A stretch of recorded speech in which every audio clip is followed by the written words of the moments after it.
सुहागन ज्वेलर्स नाम के एक दुकान पर कुछ अपराध कर्मियों ने धावा बोला था, जिसमें जो ज्वेलरी दुकान के मालिक थे राकेश कुमार सोनी, उनके ऊपर गोली चलाई गई थी और उनको धमकी दी गई थी, जिसमें वो जख्मी हुए थे और वर्तमान में इलाजरत हैं। जैसे ही ये कांड प्रतिवेदित हुआ था, तुरंत विशेष अनुसंधान दल का गठन किया गया था सिटी एसपी साहब के नेतृत्व में। इसमें विदिन 24 घंटे कांड का उद्भेदन कर लिया गया। इसका जो प्रमुख कारण ये है कि इसके जो प्रमुख अपराधी है पंकज शर्मा, वो बहुत बड़ा अपराध कर्मी रहा है। तकरीबन 2 दर्जन से अधिक केस उसके ऊपर हैं और ये मूल रूप से मदरापुर बिद्दुपुर थाना क्षेत्र वैशाली का रहने वाला है। तो जो उसके अनुसंधान से पता चला और उसके जो हम लोगों ने इंटेरोगेशन के उससे पता चला, ये जो ज्वेलर हैं राकेश कुमार सोनी, क्योंकि ये नॉन चेन स्नैचर रहा है, हालांकि रहने वाला ये वैशाली का है, लेकिन अधिकांश इसका जो वो अपराध क्षेत्र है वो यहीं का रहने वाला है, पटना में करता है। तो जितना ही उनको हटा दीजिए सही है, तो जितना भी जो चेन स्नैचिंग ये करता था, तो अधिकांश जो चेन वगैरह जो है ये उसी ज्वेलर को जाके बेचता था, जिसकी वजह से इसका काफ़ी पैसा उसके पास होता था और जब बेल के लिए पैसा वगैरह की जो ज़रूरत होती थी उसकी मदद करता था। इसी बीच में तकरीबन 40,000 रुपया इसके कहने के अनुसार उस ज्वेलर के पास बकाया था, जो कि वो दे नहीं रहा था। और ये ऐसा नहीं कि पहली बार ही उसके ऊपर अटैम्प्ट हुआ है। पिछले साल 9 जनवरी 2021 को भी उसी ज्वेलरी दुकान पे गोली चली थी, जिसमें टारगेट तो ज्वेलर था, लेकिन एक शिक्षक, सरकारी शिक्षक को गोली लगी थी। उसका भी इसमें उद्भेदन हो गया है और उसके शूटर्स का भी पता चल गया है। और क्योंकि पिछली बार सफल नहीं हुआ था, लेकिन इसके बीच में जेल चला गया, तो जेल से यहाँ लौटने के बाद इसने पुनः उसको टारगेट किया था, क्योंकि अभी तक इसका कहना था कि जो मेरा बकाया पैसा था वो मिल नहीं रहा था।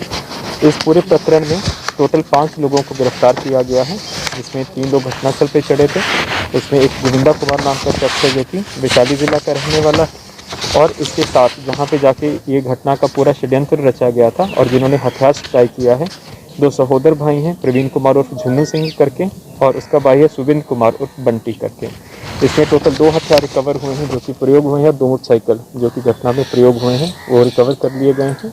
और इसमें जो एक हथियार रिकवर हुआ लाइसेंसी रिवॉल्वर भी है, और जिसका लाइसेंसी रिवॉल्वर है जिसका मिसयूज़ किया जा रहा था, उसको भी हम लोगों ने गिरफ्तार किया है, जिसका नाम जितेंद्र सिंह है। और इसका शस्त्र अनुज्ञप्ति के निरस्तीकरण के लिए हम लोग आगे की कार्रवाई कर रहे हैं। जो 4 क्रिमिनल्स थे उसमें 3 अरेस्ट हो गए। हाँ, उसमें टोटल उसमें से 3 हो गए और बाकी अभी लोग वांछित हैं, और उसके अतिरिक्त षड्यंत्रकर्ता के रूप में 2 लोग और अरेस्ट हुए। टोटल 5 की अरेस्टिंग इसमें हो चुकी है। बंटी सिंह का जो बंटी सिंह है, बंटी सिंह और झुन्नू सिंह, ये पंकज शर्मा के बहुत करीबी सहयोगी रहा है। इनफैक्ट बंटी सिंह और पंकज शर्मा दोनों एक साथ जेल गए हैं 2005 में एक अपहरण के कांड में।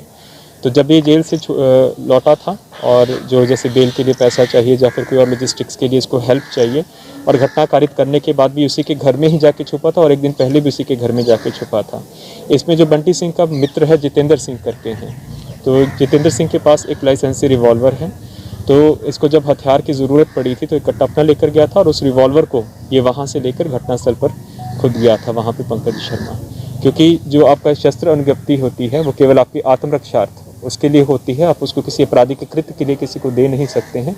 तो बंटी के माध्यम से उसको जितेंद्र से लिया गया था, तो षड्यंत्रकर्ता के रूप में, और उसको वहाँ पे हथियार सप्लाई करने के लिए और उसको शरण देने के लिए उसको इस कांड में गिरफ्तार किया गया है। पंकज शर्मा उधार क्यों देता था पैसे उधार राकेश कुमार सोनी को क्यों देता था? उधार नहीं देता था।